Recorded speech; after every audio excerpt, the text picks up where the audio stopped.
Vamos lá. Boa tarde a vocês. Pessoal, boa tarde a vocês. Olha, o Wagner tinha até falado mais cedo quando eu estava aí também. Ele já deu algumas dicas de vocês de como escolher algumas questões que forem difíceis às vezes, né, para vocês não souberem a resposta de jeito nenhum.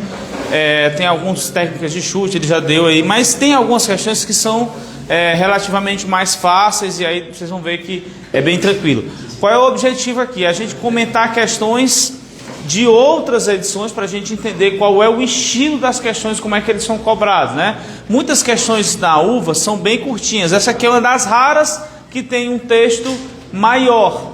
E, na verdade, é uma questão até um pouco parecida com o mesmo estilo de questões do Enem. Mas vamos ver lá.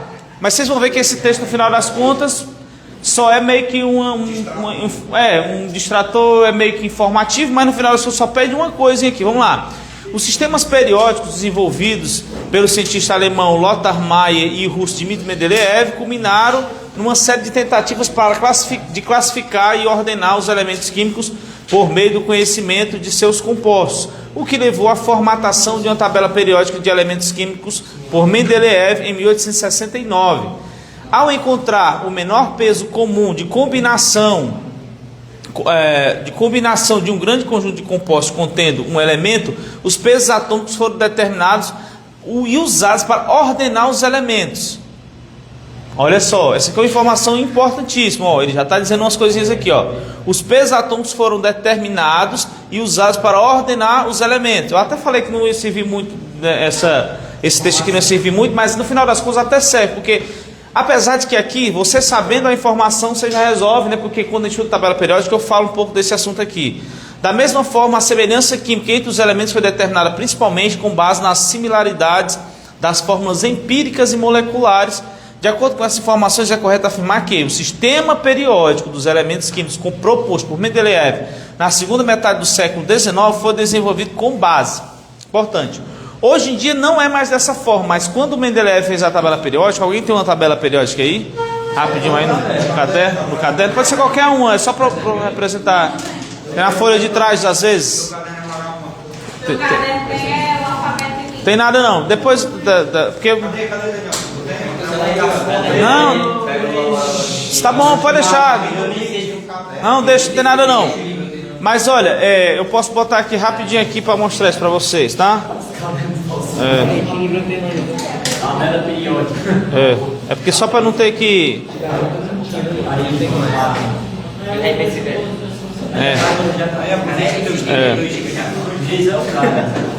Não é? Então aqui, ó, isso aqui é uma tabela, tá? Então, isso aqui é uma tabela periódica. E se você reparar, é porque está abrindo direito aqui, mas esses numerozinhos aqui, ó, esses numerozinhos, ó, 1, 2, eu estou tentando ampliar ela aqui, né? Depende aí da internet aqui, ampliar ela, abrir, né? Mas olha, aqui é o número 1, 2, 3, 4, 5 e assim por diante, ó. 6, tal. O que número é esse aí? Alguém lembra? Que número é esse? Número atômico. Só que esse número atômico representa que partícula do átomo? Próton. Especificamente o próton. O nêutron, ele é o que a gente chama de número de massa. Aliás, o nêutron é uma outra partícula. Se você somar prótons com nêutrons, você tem um número de massa. Só que aqui, essa é a forma mais nova, mais recente. Isso que é recente, mas tem mais de 100, quase 100 anos que ela foi em 1932, mais ou menos, que um outro cara, o Henry Moseley, propôs que se mudasse para ficar nessa ordem, norma de número atômico. Antes não era... Não, a última edição é agora, 2018, que teve a adição desses elementos aqui, ó. Né? Mas essa formulação maior, digamos assim, mais profunda, né? Que mudou a ordem, né? De como a gente classifica os elementos, foi lá em 1932, mais ou menos, com a proposição do Henry Moseley. 32, acho que foi por aí. Só que antes era um outro jeito, não era usando o número atômico, era uma outra coisa. E é isso que a questão está dizendo, ó. Na tabela que o rapaz aqui, que o Mendeleev propôs, né? Deixa eu botar aqui de novo Na tabela que o Mendeleev propôs, de que forma eles eram organizados? Ó, se era nos pesos atômicos dos elementos, nos números de prótons dos elementos, na elucidação de um sonho relatado pelo cientista russo ou na similaridade das fórmulas empíricas e moleculares. Porque os números de prótons eram novo. Ah, exatamente. Os números de prótons já é agora, já é a forma nova. Então antes, como foi que eles foram organizados? Hã? Exatamente, nos pesos atômicos dos elementos. Porque antes eles fizeram alguns cálculos para propor, ainda não era comprovado qual eram os pesos dos átomos. Aí antes, quando Mendeleev propôs pela primeira vez a tabela, ele colocou em ordem de pesos atômicos dos elementos, ou massa atômica dos elementos. Depois foi que mudou para o número atômico, quando os caras começaram a fazer experimentos com raio-x, difração de raio-x, já tinha sido descoberto o raio-x, aí descobriram que existia uma partícula em si que era, digamos assim, representava todo átomo. Exatamente, era mais determinante, é como se fosse o CPF. Aí foi daí que mudaram. Então a letra correta é a letra A, né? Então a resposta correta, a primeira proposta dele foi pelos pesos atômicos. Vamos para a próxima. Passou o quê? Essa aqui eu já passei? Ah, as substâncias e a matéria em geral existem sob diferentes formas, chamados de estado da matéria.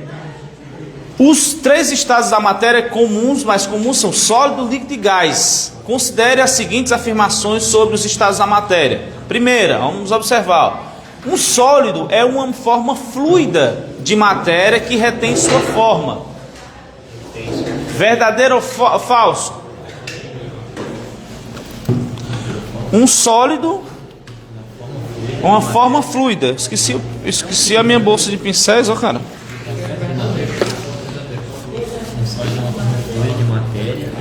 Esqueci meus pincéis.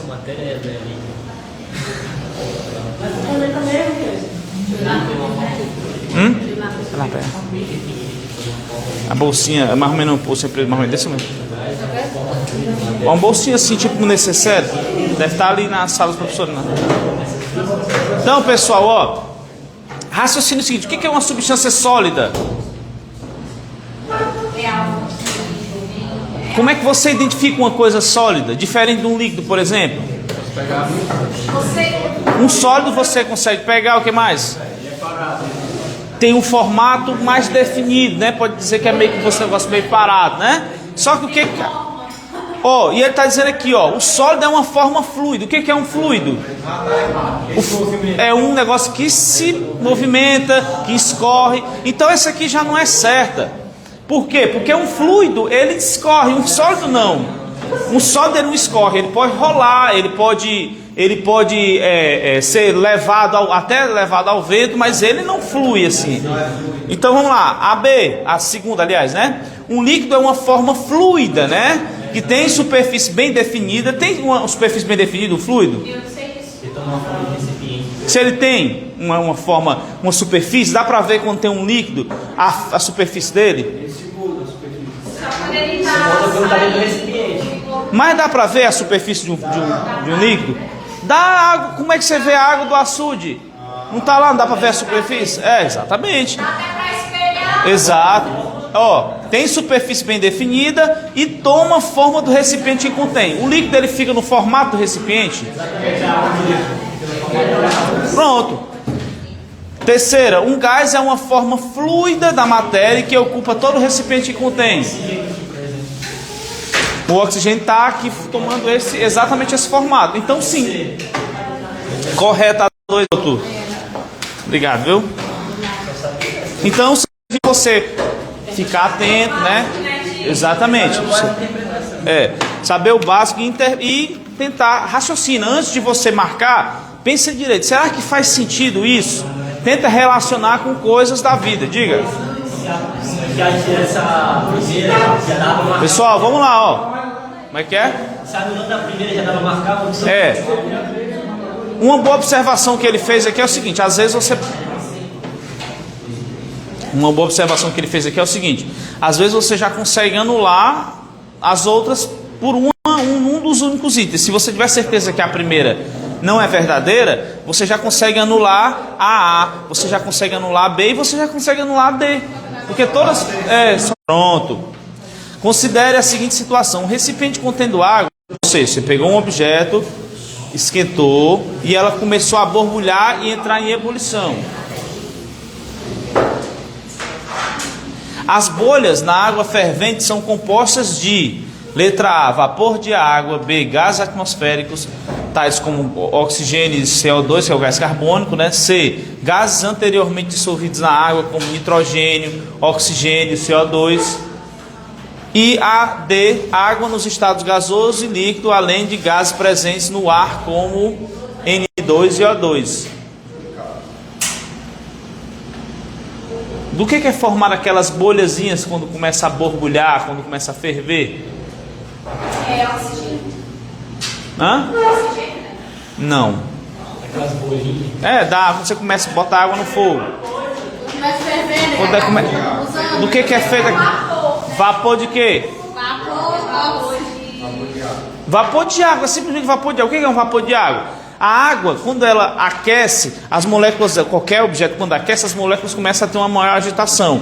Até que começa a ter uma agitação suficiente, que ela tem energia suficiente para romper a atração que há entre uma molécula e outra. Aí quando é que ela se transforma no gás? Quando as moléculas se afastam tanto que ela perde o formato do líquido ali. Isso é que faz com que produza a bolha, né? As bolinhas que vão fazendo o vapor sair, a água de água, a opção correta. E a opção, quando você está em dúvida, você marca a maior. A opção maior, né? O item que tem, tipo, seria a D. Mas não é nesse caso aqui não, porque está dizendo que era formado por nitrogênio e oxigênio. Eles já são gases no ambiente. O nitrogênio e o oxigênio já são gases, né? Não pela temperatura que eles vão se transformar, tá? Vamos lá. Próxima. 4 estudantes têm opiniões diferentes quanto ao valor de pH de 3 soluções aquosas: HCl, H3PO4 e H3COOH. Isso aqui é o ácido clorídrico, ácido fosfórico, e aqui é o que a gente chama de ácido acético, que é o do vinagre. Essa questão aqui já é um pouco mais específica, você tem que ter conhecimento do assunto para saber o que é correto ou não. Então vamos lá, ele dá essas 4 afirmações aqui, ó. O primeiro estudante afirma que as 3 soluções apresentam o mesmo pH. O que é o pH? Lembrando, a escala de pH, ela tem essa estruturazinha aqui, ó. Ela vai de 0 a 14. Aqui no meio é o 7, é o neutro. Abaixo de 7 a gente vai considerar ácido. Acima de 7 a gente vai considerar básico. Isso aqui tem características opostas. Um ácido e uma base têm características opostas. Inclusive, quando eu ponho em contato ácidos e bases, um neutraliza o outro. Se o ácido for muito forte, se o ácido for forte e a base for forte, eles neutralizam 100% do ácido, mas fica a base, né, é toda consumida. E se a base for forte e o ácido for fraco, neutraliza um pouco dessa base que é forte, vai ficar um pouco menos forte do que deveria. É mais ou menos isso. Aí o que acontece aqui, ó? Esse ácido aqui, ó, eu já posso até dizer para vocês que esse aqui é um ácido forte. Ácido forte. Esse ácido aqui, ele é um ácido fraco, que é o ácido fosfórico. E esse ácido aqui, ele também é um pouco... Eu não posso classificar exatamente como fraco, então vamos dizer que ele é um ácido moderado. A gente chama de ácido moderado, né? Que é o ácido acético. Não é muito forte assim, mas ele tem, se eu não me engano, acima de 10% de ionização. Então acho que ele acaba sendo um ácido moderado. Então essa primeira, ó, diz: o primeiro estudante afirma que as 3 soluções... eu falei que era acima de 10%, mas ele aqui está dizendo que ele é 5%, né? Aqui, na verdade. Então esse aqui já não seria, né? No final das contas não seria, porque como eles têm... são ácidos de características diferentes, não vão ter o mesmo pH. Vamos lá. Sim, verdade, né? Eu não coloquei as alternativas, né? Fica até... Então a gente já sabe que a primeira não é correta, então já não é a A. Já elimina a A. Então vamos para a segunda aqui, ó. O segundo acredita que os valores de pH das 3 soluções sejam diferentes. Beleza, eu acabei de dizer, ó, como um ácido é forte, o outro é fraco, o outro é moderado, obrigatoriamente, exatamente, já não são iguais, então já está dizendo que é diferente, né? Então vamos lá, o terceiro opina que apenas duas soluções têm o mesmo pH. Duas têm o mesmo pH. E aí? Não faria sentido, porque a 2 é séria, não? Exatamente, não faria sentido. Por quê? Porque se eu estou dizendo que as três, um é ácido forte, o outro é ácido fraco, o outro moderado, já não é o mesmo pH. Então nem duas poderia ser. E quarta, o quarto afirma que o ácido clorídrico e o ácido acético possuem cada um hidrogênio ionizável, cada um, a vírgula aqui está no lugar errado, né? Cada um hidrogênio, aliás, possui cada, né? Um hidrogênio ionizável, porém H3PO4 possui dois hidrogênios ionizáveis. E não, sabe como é que eu sei que esse aqui não possui dois hidrogênios ionizáveis? Porque ele tem 3 hidrogênios, então ele vai passar por 3 ionizações. Seria assim, ó, rapidinho aqui para mostrar, seria, ó, a primeira, ele é H3PO4, a primeira ionização seria assim, ó, sai um hidrogênio, fica 2 PO4 e fica uma carga menos. Aqui seria a primeira. Se sair mais um hidrogênio, eu vou para a segunda ionização, fica um hidrogênio aqui apenas. Como sai um hidrogênio, agora eu vou ter carga menos 2. E posso ter mais uma, né, terceira ionização, que sai o último hidrogênio que tem e fica PO4 3 menos. Ficou outra coisa aí já. Já fica o fosfato, aqui já fica um outro grupo, que eu não lembro exatamente o nome. Então não dá, né? Então não dá, porque ele está dizendo que só pelo fato de estar dizendo ali que os dois possuem, aliás, o H3PO4 possui 2 hidrogênios ionizáveis, já não dá. Então a gente fica com qual aí? Apenas a B, né? Apenas o 2. Sabendo que a segunda é correta, vai dar uma possibilidade. Exatamente, né? A questão de a gente saber, né? Tá aí, ó, tá dizendo aqui, ó, falso, ó, possui 3 hidrogênios ionizáveis e não 1.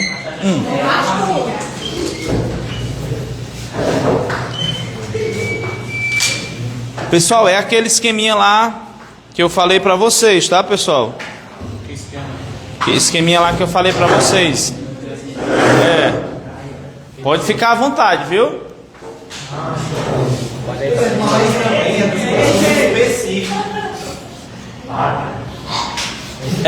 Se fosse da geral era mais fácil. Não, mas hoje em dia vocês sabem que mudou isso, né? Mudou agora assim, vocês não têm mais a prova específica, mas o que acontece? Eu vou fazer, por exemplo, educação física. As questões de biologia e física e química, vão ter um peso maior para mim. Vou fazer direito, português e história, vai ter peso maior. Beleza? Então vamos lá.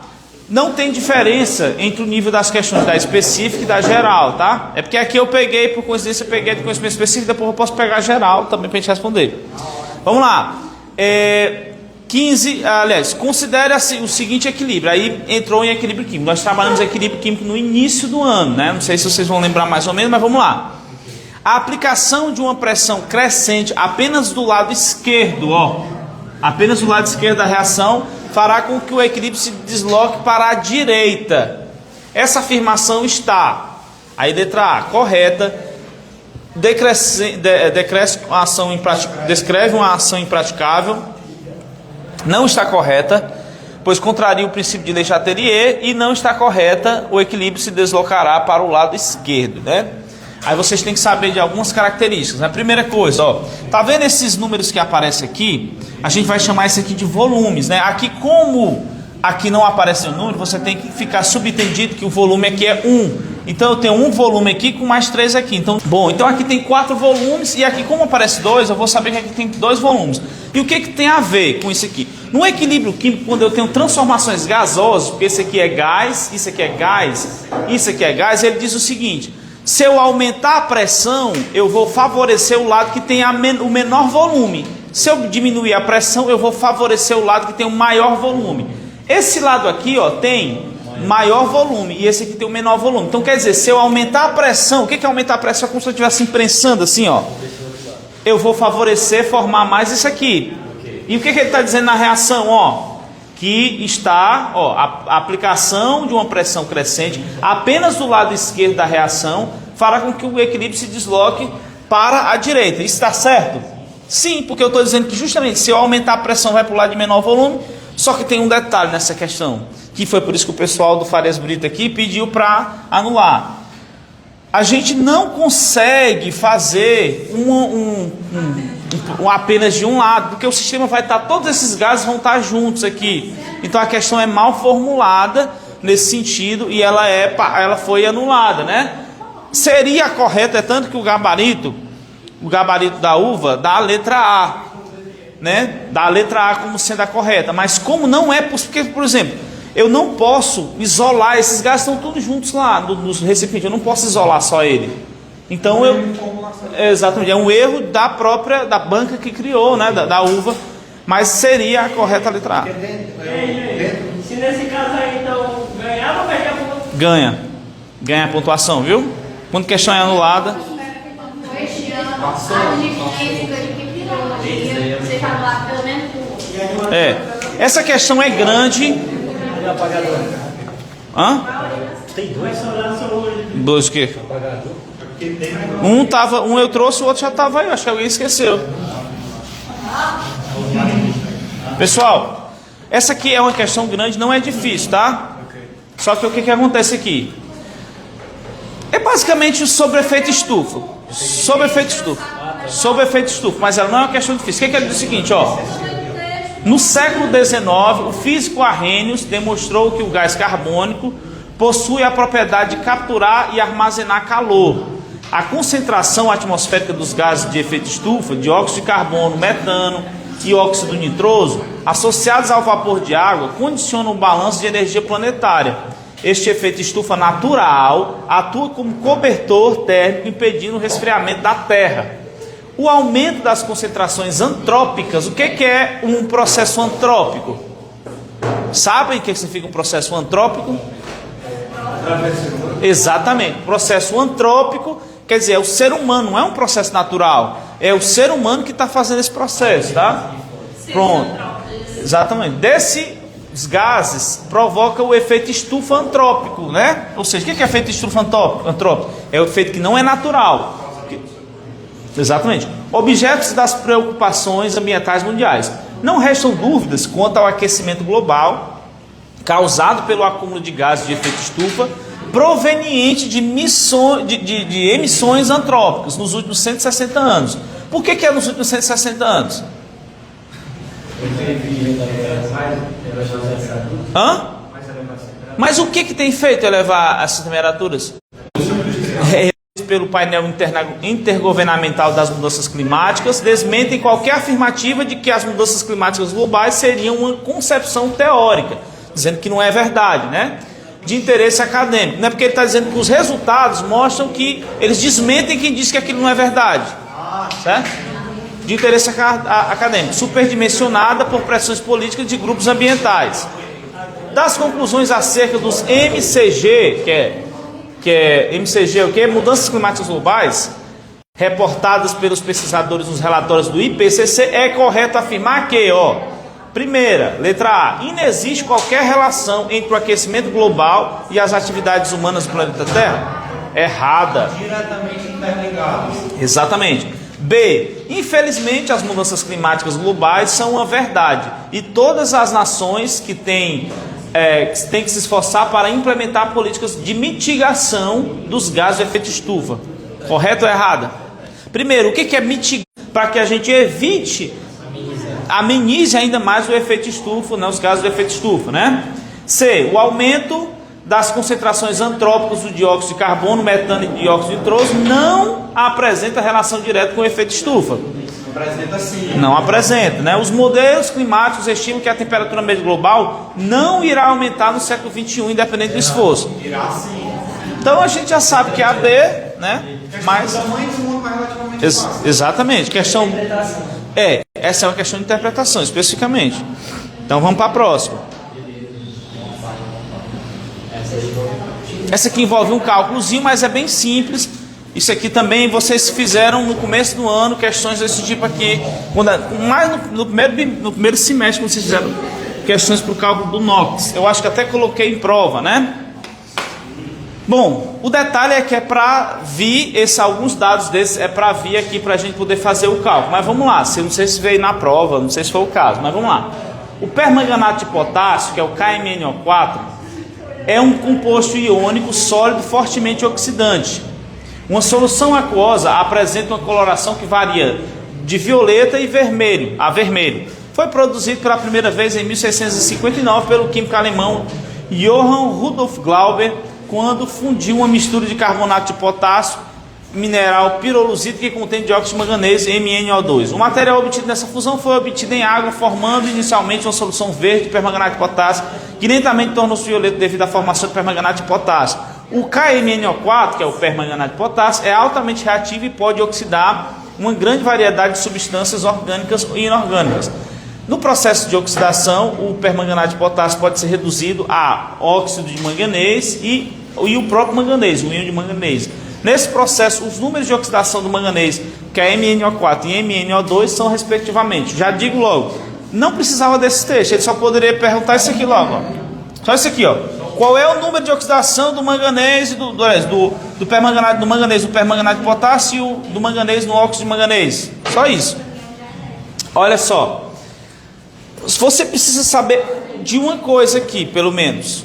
De algumas coisas aqui. Ó. Se você souber, ele está dizendo respectivamente, tá? Primeiro esse, depois esse. Mas se você souber o NOx do oxigênio, se você lembrar o NOx do oxigênio, você mata aqui. Vocês lembram ainda qual era o NOx do oxigênio? Ou seja, quando ele ganha elétrons, quando ele faz uma reação que ele ganha elétrons, quanto fica a carga dele? Fica positiva? Não. Quando fica negativa, quanto? Será que alguém consegue lembrar? Hã? Não lembra o número, né? Eu botei uma tabela de NOx para vocês. Pela posição que ele fica na tabela periódica, pessoal, ele ganha 2 elétrons. Então a carga dele fica como? Se ele ganha 2 elétrons, a carga dele fica quanto? Menos 2. Então ele vai tirar quantos do manganês? Os dois outros estão ganhando 2 cargas e está perdendo 4. Então você já mataria aqui, ó. Nessa parte já sabia, o do manganês já era. Só que se você quiser calcular, ó, KMnO4, né? Aqui, ó, KMnO4. O potássio é mais 1. Eu não sei se esse dado foi, se esse número foi dado antes, né? Normalmente é para ser dado antes. Eu até verifico. Se ele não for dado, essa informação, essa questão tem que ser anulada. Vou até olhar. Mais 1, mais. O manganês é o que eu quero saber, vai ser X. Mas eu falei que o NOx do oxigênio é quanto? Menos 2, certo? Então fica 4 vezes menos 2. Isso aqui a gente iguala a 0. Porque a soma das oxidações é igual a 0. Então fica mais 1. Eu vou fazer passo a passo, né? Mas mais 1. Você pode fazer direto. Menos 8 igual a 0. Soma mais 1 com menos 8 dá menos 7 igual a 0. Passa para o outro lado, fica mais 7. Por que eu tenho que botar o mais 7 aqui? Porque aqui é só para indicar que é oxidação. Quando é oxidação, você coloca opção de mais e de menos. Na matemática você não coloca, mas aqui na química é necessário. Do manganês, MnO2. Ó, o manganês eu não sei quanto é. E aqui vai ser, ó, 2 vezes a carga do oxigênio, que é menos 2, igual a 0. Então fica X menos 2 vezes menos 2, menos 4, igual a 0. Passa para o outro lado com carga trocada. Mais 7 mais 4, né? Eu vou ver se ele não anulou essa questão, porque esses dados é ruim, porque não dá para saber, né? Às vezes, né? Não anulou, não, né? Eu acho que tinha um dado, né? Provavelmente tinha um dado no começo da prova, mas você tinha que pegar. Mas acontece às vezes ele não dá. Se ele não der, a gente pode solicitar. 7% aqui a.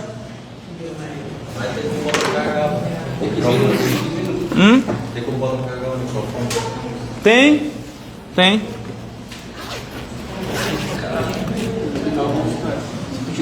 Aqui embaixo, ó.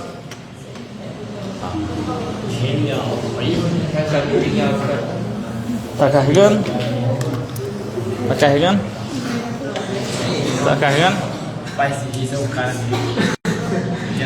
mais. Show. Pronto, vamos para mais. Só foi ruim porque ficou o fio aqui, né? Ninguém passa aqui, tá? Arrudeia. Vamos lá, mais um aqui. Que hora é essa aí, hein, cara? Hã? Pode ir.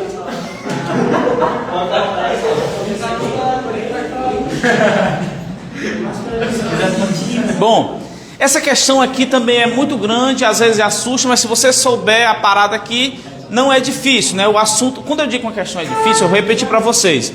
Se eu digo que uma questão é difícil, é porque se você souber do assunto, ela vai dar muito trabalho. Quando eu digo que uma questão é fácil, é porque se você souber do assunto, ela vai ser mais fácil para você resolver, mais rápido. Agora, quando é uma questão que você não sabe de jeito nenhum, ela não é difícil. É impossível. Você não sabe do assunto de jeito nenhum, ela é impossível. Aqui não, se você souber o assunto, ela é uma questão considerada até fácil. Tem um texto todo e tal, né?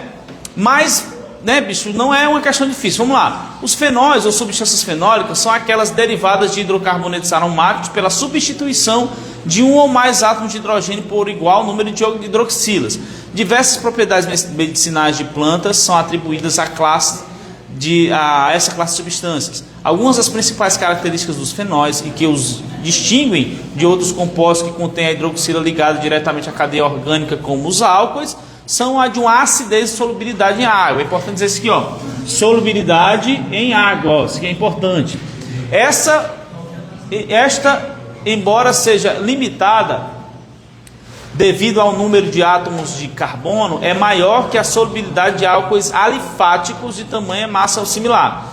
O texto não vai servir de muita coisa, mas só quer dizer o seguinte, ó, com a imagem que dá, ó.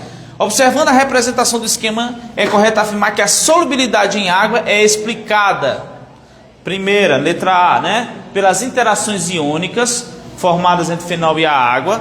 B, pelas interações de London formadas pelo fenol e a água. C, pelas as ligações de hidrogênio formadas entre fenol e água.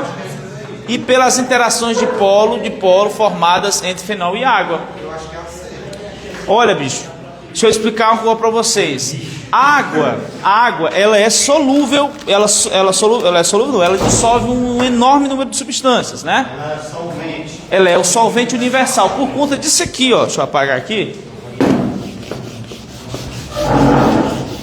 Ó, a água tem esse formato aqui, né? H2O. Só que se a gente for escrever a molécula de forma tridimensional, ela fica desse jeito, ó. Isso aqui, ó, que tanto faz para um lado ou para o outro, tá, pessoal? Tanto faz para um lado ou para o outro. Deixa eu botar vermelho aqui para ficar mais destacado. É final de ano, né, bicho?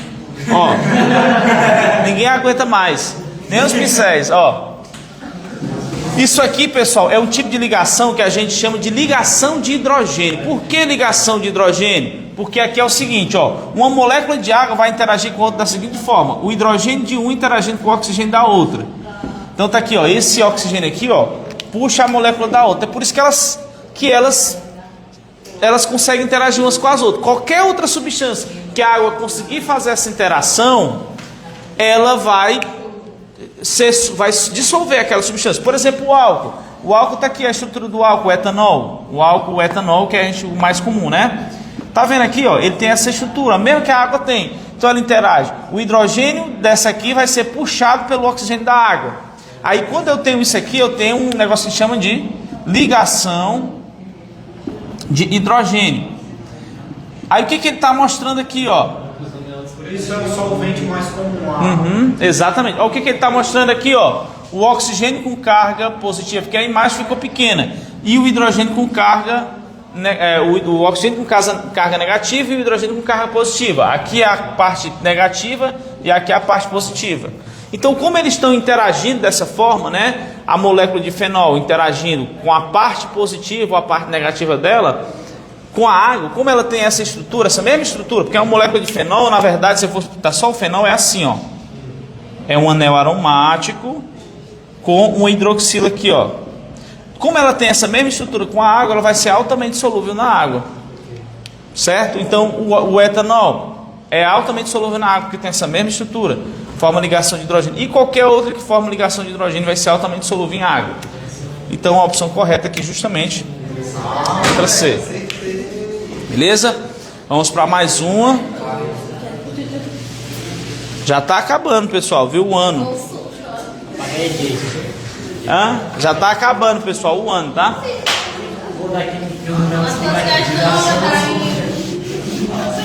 Não sei, eu vou até 4h30, né?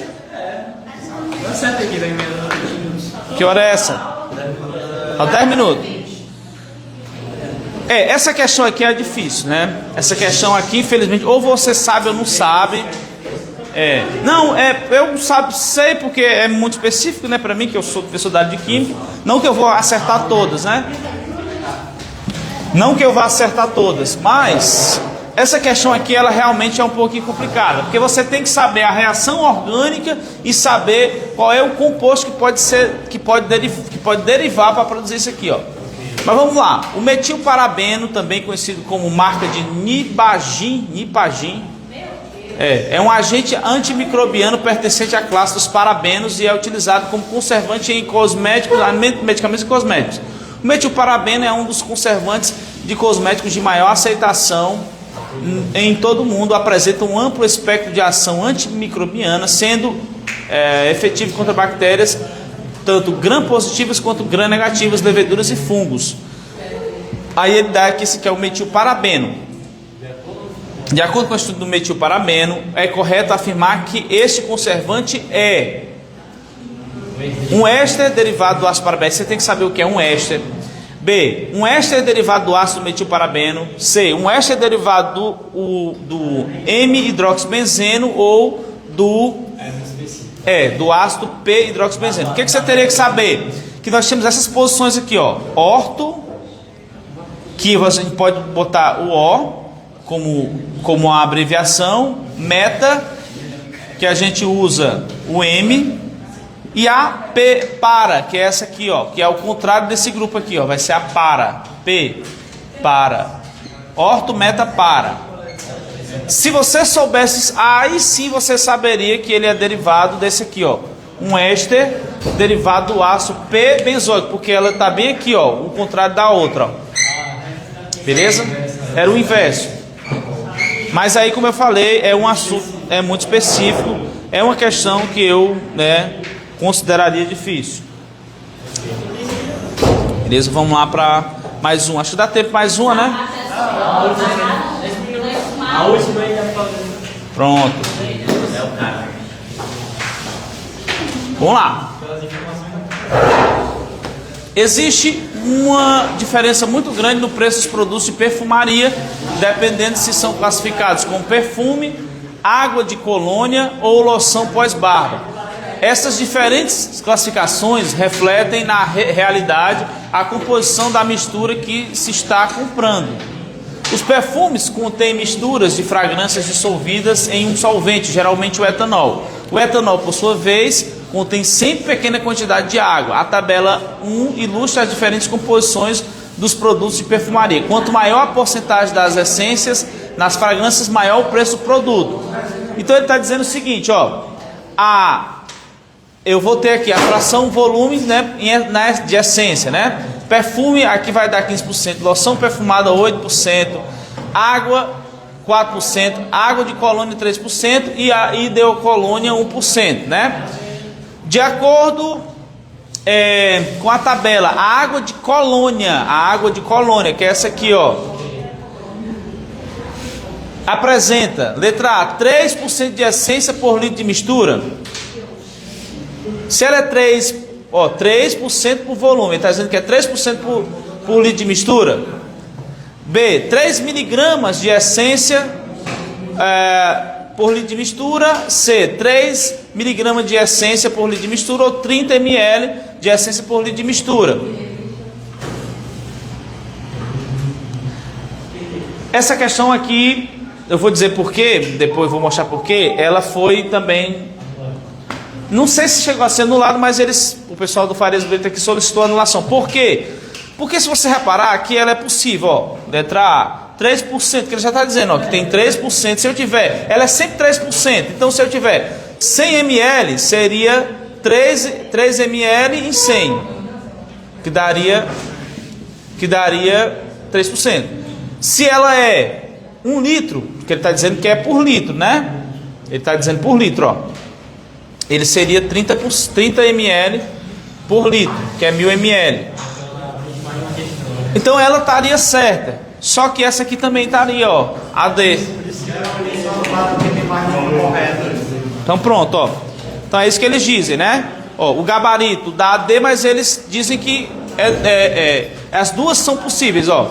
É possível, ó, AD, mas é possível também a outra A, ó. O item também é correto, né? O gabarito na D, na uva foi AD, mas o item A também é correto. Então é um caso também de questão que... Mas raciocínio ajuda a questão. Mas mesmo assim, eles pediram anulação tendo em vista... Da FB ganhou, né? Hã? Aham. Hã?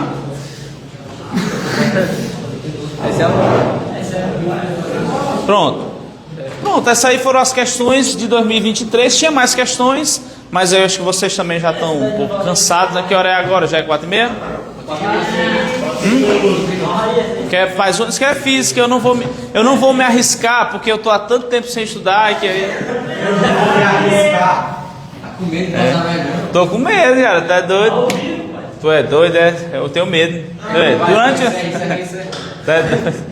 Não, eu vou pegar um outro aqui, tá? Na outra química mesmo. Rápido 10. Vamos ver aqui. Essa aqui eu acho que eu já tinha comentado na aula passada pra você. Já foi. Essa aqui acho que já foi. Já foi na aula passada isso aqui. Essa aqui, pronto. Aproveitando que eu falei sobre interações intermoleculares, vamos só comentar essa aqui, ó, bem rapidinho. A compreensão das forças intermoleculares é de grande importância se quisermos entender o comportamento de sistemas químicos ao nível molecular, uma vez que estão diretamente relacionados com as propriedades termodinâmicas de líquidos, sólidos e gases.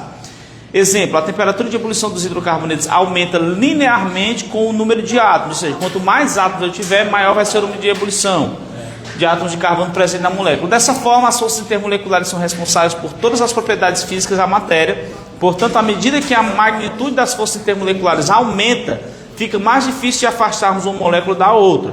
É correto, então, afirmar que as forças intermoleculares aumentam da seguinte forma, né? Qual é a sequência de ordem das forças intermoleculares? Da mais fraca para a mais forte. Ó, vou dizer logo para vocês. Força de dispersão de Londres, ela pode ser polar ou a outro faz. Então... no final das contas, como não tem atração maior para um lado que para o outro, as forças se anulam. Aí essa molécula vai ser apolar, ela não vai ter polo, não vai ter região positiva nem negativa. A atração entre as moléculas é bem fraquinha. Por isso que eu tenho oxigênio é gasoso em temperatura ambiente, nitrogênio é gasoso em temperatura ambiente e assim por diante. Na outra situação, eu posso ter uma molécula que seja polar.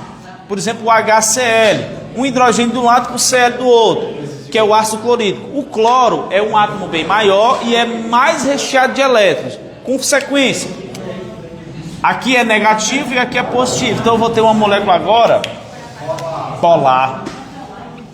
Se eu tiver interação entre molécula polar, apolar com apolar, forças de London fraca. Se eu tiver molécula polar com outra molécula polar, eu vou ter dipolo.